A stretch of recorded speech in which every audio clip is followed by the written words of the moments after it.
Liridon Kabashi është njëri prej atyre që mori rrugën për t'u bërë luftëtari një lufte të huaj diku në Sirinë e Largët, por sikurse për shumë persona tjerë, edhe për të, kjo ishte rruga e pendimit. Tani ajo është bashkuar një instituti për integrim, siguri dhe deradikalizëm. Ky institut ka si qëllim reintegrimin e personave të cilët janë kthyer nga lufta e Sirisë, si dhe vetëdijësimin e personave të cilët mund të jenë potencial për të shkuar në luftra të huaja. Në Siri kam qenë prej shtator deri në 10 orë 2013. Fillim shkaku pse shkova atje ishte ke qëllimisht humanizmi, duke parë videot në YouTube dhe në rrjetet sociale, besa dhe mediat vendore dhe ndërkombëtare se çfarë po ndodh në Siri, e mora një vendim që të paktën të solidarizohem me Sirian, me popullin sirian. Ke qëllimi ka qenë humanizëm, por kur shkova atje, por se nuk ishte në rregull.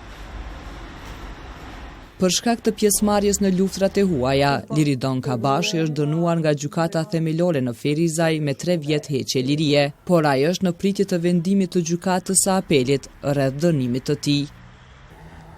Po duke kuptuar realitetin në Siri çfarë ka ndodhur, duke pa vetë çfarë ka ndodhur, çfarë dezinformatash kanë rrjedh, mos jam kthy, mos na kanë dënu, e këne me disa tjerë, e këna formu këtë institut, për shkak që të parandalojmë ekstremizmin e radikalizmin.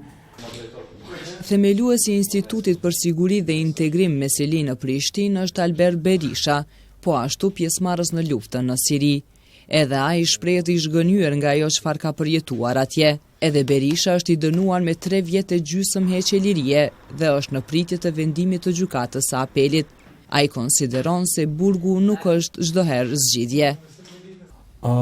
Po shpresoj që të mos dënohemi për arsye që ne kemi bërë një gabim dhe atë gabim po tentojmë që ta rregullojmë, po mendojmë që ta ndreqim atë gabim, po mendojmë që të bëhemi të dobishëm për personat e tjerë dhe po mendojmë se kontributi jonë që mund ta japim është një kontribut shumë i madh sa që mund ta japim një kontribut brenda burgut.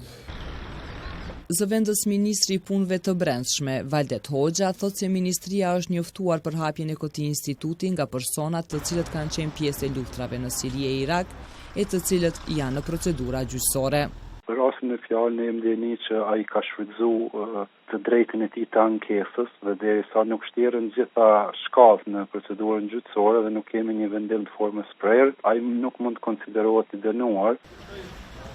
Që nga shtatori vitit të kaluar deri në shtator të këtij viti nuk ishin shënuar shkuarje të reja në frontet e luftës në Siri dhe Irak, por së fundi Ministria e Punëve të Brendshme ka bërë të ditur se janë evidentuar 6 raste si nisje të qytetarëve nga Kosova në këto zona. Për disa prej personave të kthyer, policia e Kosovës ka hapur hetime, disa janë arrestuar, derisa janë dënuar 35 prej tyre.